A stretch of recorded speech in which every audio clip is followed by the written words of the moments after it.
Salut! Allô? Et on continue les traditions, même si on est à distance. Peux-tu croire que c'est le 5e mois de décembre où on fait ça? C'est fou quand même! Wow! Hello! Allô! Je suis une invitée aujourd'hui. Bonjour! Simone FB. Salut! Hello! Changement de décor aujourd'hui. Je suis chez Simone FB. Oui, c'est chez moi. Merci de m'accueillir. Ça me fait plaisir.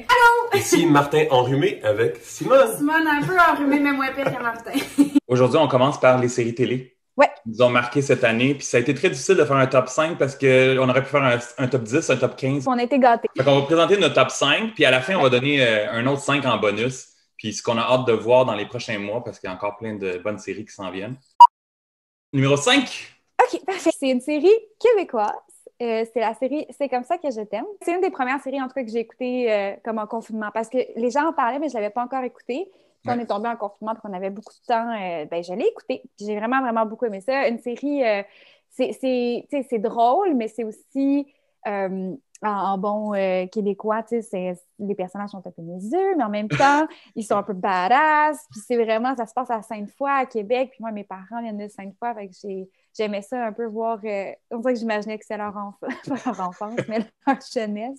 Puis non, c'était vraiment drôle. François Letourneau, qui écrit toujours super bien. Vraiment, moi, j'avais trippé sur Série Noire, puis ça aussi, c'était super bon. Exact. Il y a un côté un peu flyé, déjanté, weird. C'est ça, puis j'ai lu que François Letourneau espère en faire une trilogie. Moi, mon numéro 5, c'est la 3e saison de Ozark sur Netflix. J'avais beaucoup aimé les saisons 1 et 2, mais la 3, tu sais, souvent quand tu es rendu à une 3e saison, tes attentes, ils montent pas nécessairement. Puis là, ça a été comme la saison que j'ai le plus embarqué, que j'avais le plus hâte au prochain épisode, qu'il y avait des punchs, que l'action était bonne, que l'histoire était bonne. Les acteurs principaux sont hallucinants. Jason Bateman, Julia Garner. Il y a aussi Laura Linney qui est super bonne. Son frère, le personnage du frère qui embarque dans l'histoire, c'est bien amené, c'est stressant.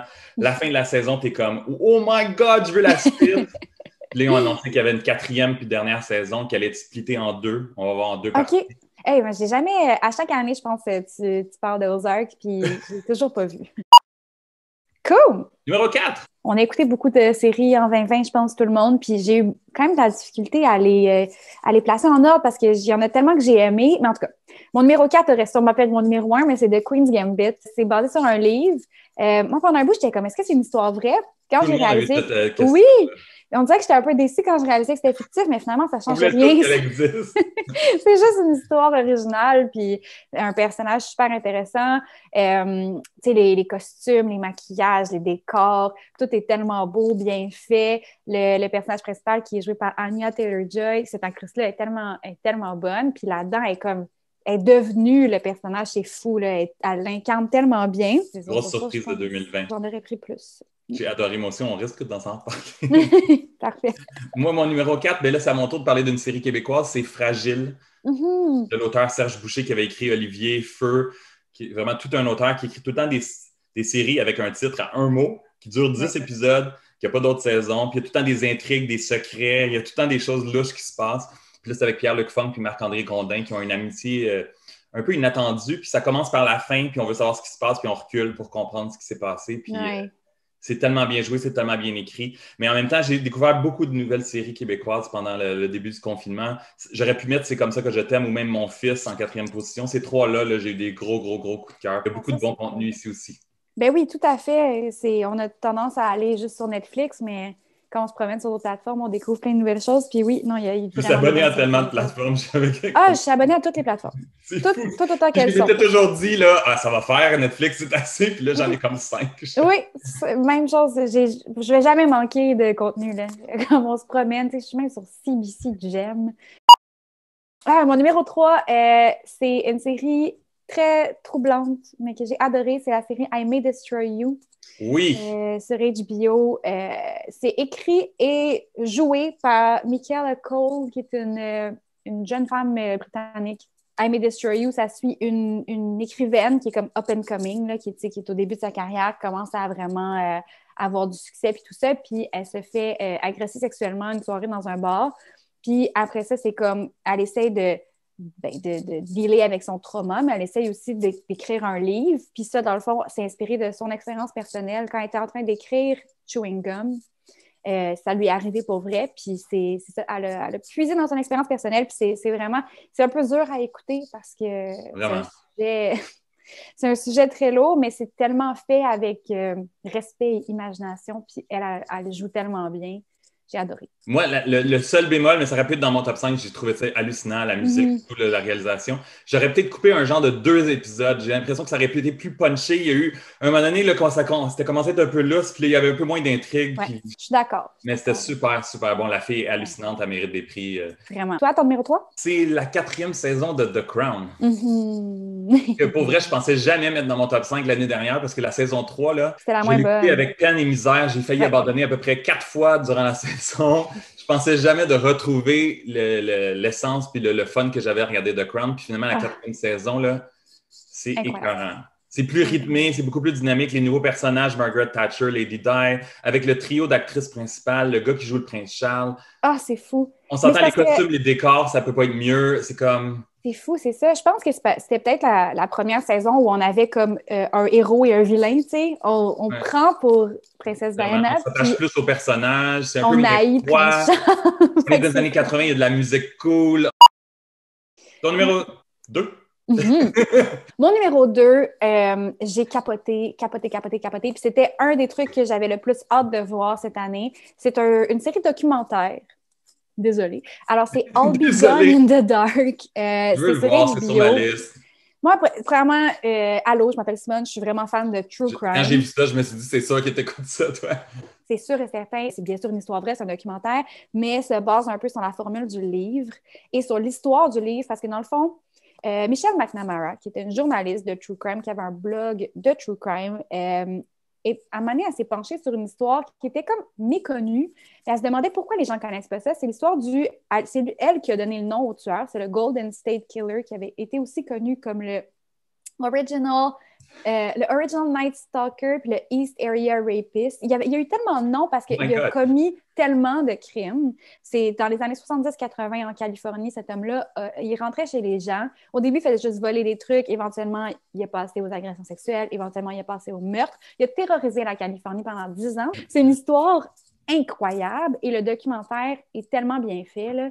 En tout cas, c'est tellement, tellement touchant. J'ai pleuré là, comme un bébé dans le dernier épisode. Je le recommande. Ça ne fait que confirmer qu'il faut que je le voie. Il faut absolument, il faut vraiment. C'est trop Parce qu'on dirait que j'ai pas vu beaucoup de documentaires, de séries documentaires depuis un bout. Au début de l'année, il y avait des Tiger King et autres de ce monde. Oui, Tiger King, c'était le fun. Comme tout le monde. Numéro 2. Mon numéro 2, c'est un peu inattendu pour vrai. Cette série-là, là, ça fait 5 ans que je la regarde, puis je suis comme, je la regardais pas. Puis là, pendant le confinement, je me suis tapé les 80 épisodes de Schitt's Creek. C'est mon numéro 1, spoiler alert.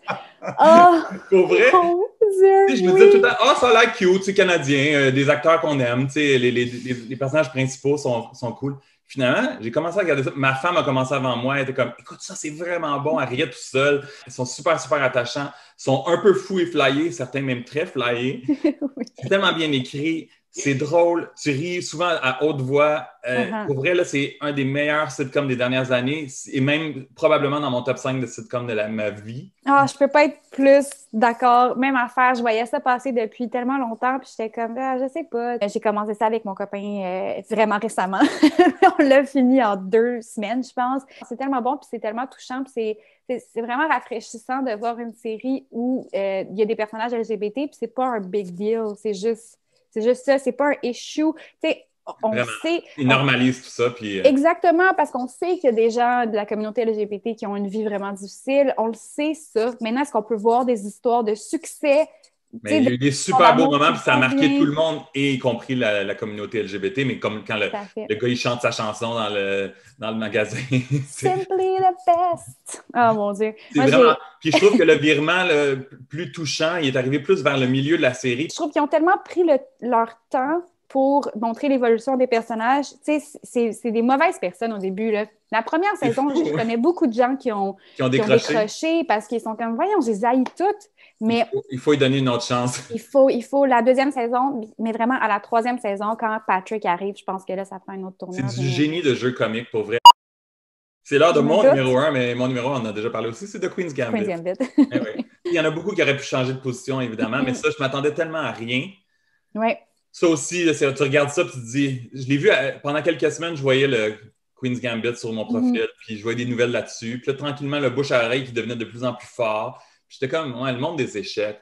Je trouve que le premier épisode, il est bon, mais il est un peu lent. J'étais pas comme, oh my God, I'm hooked. Ouais. Mais rendu fin deuxième, là, je commençais à être vraiment comme j'en veux plus, ça a été écœurant. Oui, les décors, spécial, les costumes, j'ai eu la vibe un peu Mad Men, puis j'avais trippé sur Mad Men. Juste les façons dont elle rêve, puis elle voit son jeu d'échecs au plafond, c'est du génie, c'est tellement bien réalisé. Là, on y va avec nos séries bonus? Oui, rapidement, 5 autres séries. Ben moi, j'avais mis The Crown saison 4 parce que j'ai capoté bien raide. J'ai Mandalorian saison 2. J'ai entendu plein de bonnes choses, puis j'ai pas encore... Mais non, Mandalorian saison 2, je pense que je l'ai peut-être encore plus aimé que la saison 1. C'est tellement le fun à écouter, là. Ça dure 2 secondes, c'est des aventures. Bébé Yoda est trop cute, c'est parfait. La saison 2 de The Alienist, qui est une série de crimes qui se passe ça a l'air bon, ça, je l'ai pas 19e siècle. Mais la saison 2, honnêtement, moi, j'aurais mis un trigger warning parce que les victimes sont des bébés. Je me suis dit, si j'étais une mère, je pense pas que j'aurais été capable. Puis après ça, j'ai plusieurs autres séries documentaires. The Vow, la série sur la secte NXIVM. C'est une secte, les procès se passent en ce moment. C'est, en fond, le gourou s'appelle Keith Raniere. Puis lui, enfin, il vendait ça comme une façon de... Il disait que si on suivait ses règles, ses façons de faire, on pouvait atteindre le bonheur, genre. Mais tout ça cachait un ring de trafic humain. Après ça, un que j'ai écouté quand même au début de la... Ben non, c'est sorti cet été, mais dans ma tête, c'est au début, mais en tout cas. C'est Make Millions sur le scam du Monopoly, le petit jeu Monopoly du McDo. Le documentaire est tellement bon. Tu sais, c'est comme un peu drôle léger. C'est vraiment bon. Et ensuite, plus récemment, HBO encore, ça s'appelle Murder on Middle Beach. C'est juste 4 épisodes. C'est une série documentaire. Dans le fond, une femme qui s'appelait Barbara Hamburg qui s'est faite assassiner devant chez elle en 2010. C'est son fils qui fait la série documentaire. Lui, il avait 18 ans quand c'est arrivé. En faisant son documentaire sur le meurtre de sa mère, il a découvert des secrets de famille incroyables. Et moi, j'en ai beaucoup dans ma liste. Je vais faire ça vite. Casa de Papel, la 4e saison. Ça aussi, j'avais résisté pendant plusieurs années. Je me suis tapé les 4 saisons pendant le confinement. Il y a des moments très cheesy, il y a des moments qui c'est très soap opera, mais tu deviens attaché au personnage, c'est rythmé. Heureusement, la dernière saison, la prochaine, c'est la dernière parce que là, ils ont vraiment... Après ça, les 2 que j'ai rattrapés qui dataient de 2019 rapidement, c'est Watchmen et Succession. 2 incontournables de 2019. Succession, je me suis tapé les 2 saisons back-à-back. Après 1 ou 2 épisodes, je n'étais pas sûr. J'étais comme, c'est tous des salauds, ça aussi. Oui. Je les aime pas, ils sont tous fuckés. Puis finalement, c'est une des séries les mieux jouées, les mieux écrites à la télévision. Les petites séries de 1 saison qui m'ont marqué, il y a Unorthodox. Évidemment que c'était plutôt cette année, des fois on l'oublie un peu, mais c'était l'actrice principale était hallucinante, elle méritait les prix qu'elle a remportés. Little Fires Everywhere, qui est sur Prime Video. C'est avec Reese Witherspoon et Kerry Washington. Je ne l'ai pas vu. C'est juste quelques épisodes, puis c'est vraiment très bon. C'est un peu dans le genre de Big Little Lies, tout ça. OK. Il y a un côté très intéressant, des petits mystères très, très intriguants. Normal People, qu'on a parlé vite, qui est sur la fameuse CBC Gem, que j'ai regardé, Normal People, et la dernière de Schitt's Creek avant qu'elle soit sur Netflix. C'est ça. Et il y a aussi The Great British Baking Show et The Great Canadian Baking Show sur CBC Gem. Je vous conseille CBC Gem. C'est gratuit. Oui, c'est gratuit. Puis ma dernière suggestion, c'est très, très récent, c'est The Undoing, qui est sur Crave, avec Nicole Kidman puis Hugh Grant. Vers le milieu de l'épisode, je dirais épisode 4 sur 6. Là. Le 4e, j'étais comme nous, on tourne en rond, est-ce que ça va être bon? Je suis un peu inquiet de la finale, puis finalement, la finale est excellente. OK. L'acting est excellent. À la fin, je vais vous mettre un lien, là, que c'est mes 15 suggestions de séries à voir sur Crave. Il y en a que je n'ai pas mentionné encore aujourd'hui, mais si vous voulez encore plus de suggestions puis vous en manque, on y va-tu avec nos suggestions de ce qu'on a hâte de voir bientôt? Au risque de me répéter, j'ai hâte de voir Falcon et Winter Soldier. Ça fait combien d'années qu'on s'en parle? Honnêtement, c'est vraiment triste. Mais là, ça sort en mars. Oui, avec ça, WandaVision en janvier puis Loki en mai, là, c'est comme leurs abonnements, ils vont faire... C'est sûr. Une que j'ai hâte de voir, c'est The Handmaid's Tale qui devait sortir cette année, mais qui a été repoussée. Oui. Euphoria 2, on peut ça le dire, qu'on a hâte. Euphoria 2. Il y en a beaucoup de séries un peu plus comme jeunesse que j'attendais, là, mais tu sais, mettons, You saison 3, Sex Education saison 3. Succession 3, on l'a dit, Succession, comment qu'on a hâte. Hein? Le dernier que j'ai bien hâte aussi, c'est Morning Show 2. Oh mon Dieu! On a parlé de ça l'année passée, mais là, ça s'en vient, ça aussi. C'est vrai, j'avais comme oublié. Fait qu'on a pas mal fini avec nos séries. Pas mal, après en avoir nommé 800. Vous donnez un thumbs up, un like.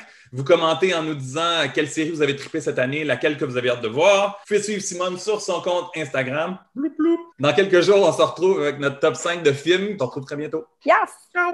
Bye! Ça fait longtemps que je vous ai pas fait de nouvelles vidéos. J'ai eu un automne hyper chargé et je vous en reparlerai très bientôt. Aujourd'hui, avec l'approche du temps des fêtes, il y a beaucoup de gens qui se demandent quoi regarder sur les plateformes en ligne. Ils se font des listes de qu'est-ce qu'ils pourraient regarder pendant ce congé.